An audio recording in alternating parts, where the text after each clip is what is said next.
Kattappana bus സ്റ്റാൻഡിൽ ടെർമിനലിലേക്ക് നിയന്ത്രണം നഷ്ടമായ സ്വകാര്യ ബസ് ഇടിച്ചു കയറി. ഞായറാഴ്ച 5:30ഓടെയായിരുന്നു അപകടം. കസേരയിൽ ബസ് കാത്തിരുന്ന ആളുകളുടെ ഇടയിലേക്കാണ് ബസ് ഇടിച്ചു കയറിയത്.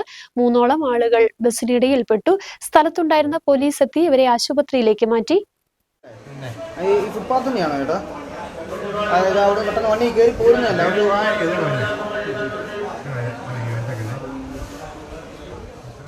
കട്ടപ്പന പുതിയ ബസ് സ്റ്റാൻഡിലാണ് നിയന്ത്രണം നഷ്ടമായി എത്തിയ സ്വകാര്യ ബസ് ആളുകളുടെ ഇടയിലേക്ക് ഇടിച്ചു കയറിയത്. തങ്കമണി കട്ടപ്പന റൂട്ടിൽ ഓടുന്ന സ്വകാര്യ ബസ്സാണ് ഞായറാഴ്ച വൈകുന്നേരം 5:30ഓടെ അപകടമുണ്ടാക്കിയത്. നിയന്ത്രണം നഷ്ടമായ വാഹനം ടെർമിനലിനുള്ളിൽ കസേരയിൽ ഇരുന്നിരുന്ന ആളുകളുടെ ഇടയിലേക്ക് ഇടിച്ചു കയറുകയായിരുന്നു. അപകടത്തിൽ പരിക്കേറ്റ കൊച്ചുതോവാള സ്വദേശികളായ ബ്രിയാൻഡോ, ആറക്കൽ അർണോൾഡ് എന്നിവരെയും കണ്ടക്ടർ ഉദയഗിരി ഭാഗവയലിൽ ജ്യോതിഷ് കുമാറിനെയും കട്ടപ്പന സ്വകാര്യ ആശുപത്രിയിൽ പ്രവേശിപ്പിച്ചു. ടെർമിനലിനുള്ളിൽ യാത്രക്കാർക്കായി സ്ഥാപിച്ചിരുന്ന കസേരകളും തകർന്നു. News bureau, Kattappana.